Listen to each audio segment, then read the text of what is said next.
જય શ્રી કૃષ્ણ. પ્રિય વૈષ્ણવજનો, આજે આપણે પુષ્ટિ સત્સંગ સાગર ચેનલમાં પ્રભુ રૂપિયાથી ખરીદી શકાય નહીં આ પ્રસંગ શ્રી ગુસાઈજીનો આપણે જોશું.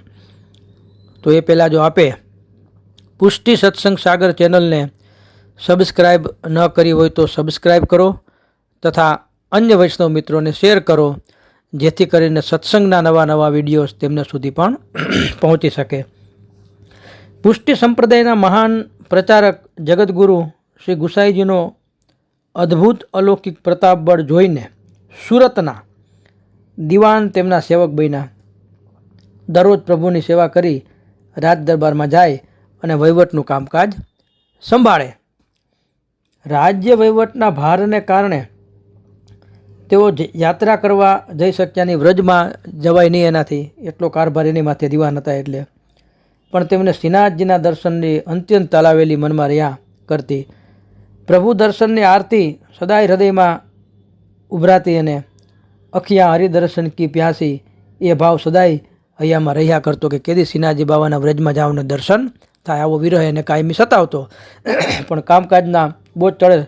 પોતે સુરતના દિવાન, અવકાશ મળે નહીં સમયનો. હવે એક દિવસ તેમને રાજ્યના કામકાજ અંગે વ્રજમાં જવાનું થયું. એવું કામ આવી બન્યું તો વ્રજમાં જવાનો પ્રસંગ બન્યો. રાજ્યનું કામકાજ પતાવીને તે દિવાન ગોકુળ જતીપુરા ગયા અને તે વખતે જતીપુરામાં શ્રી ગોવર્ધન પર્વત ઉપર શ્રી ગિરિરાજજી ઉપર શ્રીનાથજીનું મંદિર હતું. તેઓ મંદિરે પહોંચ્યા. ખૂબ હૃદયમાં તાલાવેલી આતુરતા દર્શનની. પણ તે વખતે રાજભોગના દર્શન થઈ ચૂક્યા હતા. હવે આથી તેઓ અત્યંત નિરાશ થઈ ગયા. તેઓ ખૂબ જ મૂંઝાયા, કારણ કે સાંજના 4 વાગ્યા પહેલાં તેમને ત્યાંથી નીકળવાનું હતું. 4 વાગ્યે તો નીકળી જવાનું હતું પહેલાં. તેઓ રાજ્યની નોકરીમાં બંધાયેલો હોવાથી ગયા વિના ચાલે એમ ન હતું અને વળી ઉત્થાપનના દર્શનને 4 વાગ્યા પછી જ થાય. આ જાતની પરિસ્થિતિમાં તે દિવાન મંદિરના વહીવટદાર એવા ચાંપાભાઈ ભંડારીને મળ્યા અને વિનંતી કરીને બોલ્યા કે જય શ્રી કૃષ્ણ ભંડારીજી, હું સુરતનો દિવાન છું અને શ્રી ગુસાઈજીનો સેવક પણ છું. રાજ્યના કામકાજ અંગે વ્રજમાં આવવાનું થયું એટલે ખાસ શ્રીનાથજીના દર્શન માટે અહીંયા આવ્યો, પણ જરાક આમથો મોડો પડ્યો અને રાજભોગના દર્શન બંધ થઈ ગયા, મને થયા નહીં. હવે મારે સાંજે 4 વાગ્યા પહેલાં તો અહીંથી નીકળી જવું છે, તો આપ શ્રી ઉત્થાપનના દર્શન થોડાક વહેલા કરાવો તો એવી એક કૃપા કરો મારી માથે.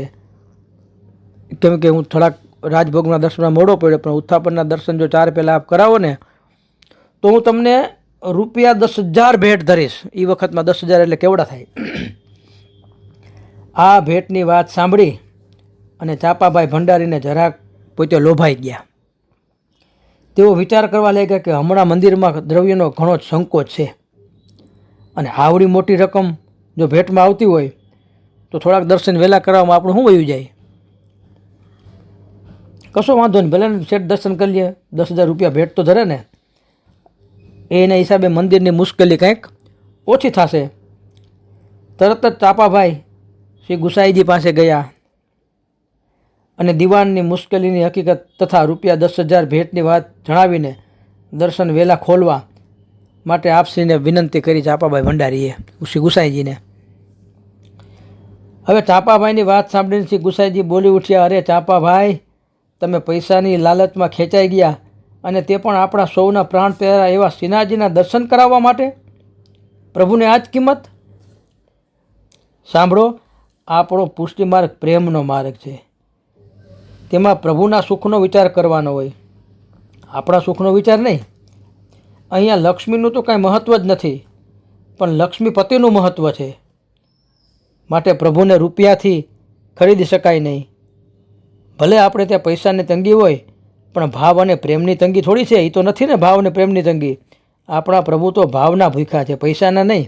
તમને ખબર છે ને કે પદ્મનાભદાસજીના છોલા શ્રી મથુરાસજીને 56 ભોગ કરતાં અદ્ભુત સ્વાદ એમાં આવ્યો હતો. આપણા શ્રીનાથજીને પણ 56 ભોગ કરતાં બેજરની રોટી અને ટેટીનું શાક ખૂબ જ ભાવે છે.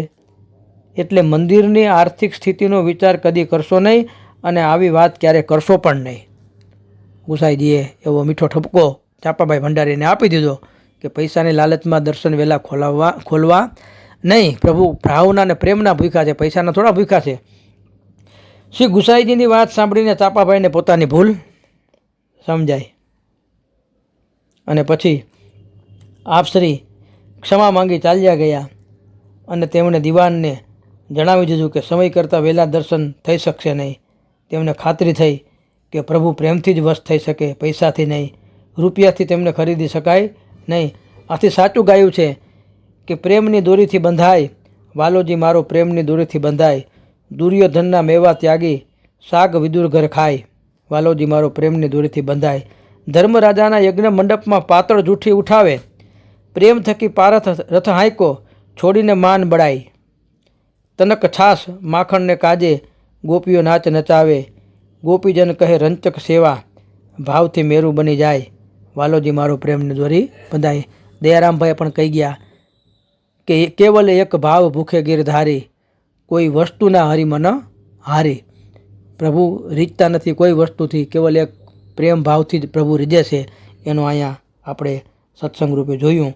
તો આ રીતે પ્રભુની પાસે ધન દૌલત આડીવાડી માલ મિલકત કશાની કિંમત નથી. બસ પ્રભુ એક નિસ્વાર્થ શુદ્ધ સ્નેહ ભાવ અને એવો અદ્ભુત પ્રેમ પ્રભુમાં, એવો અનુરાગ જાગે તો પ્રભુ રીજે. શ્રી વલ્લભાધીશ કી જય.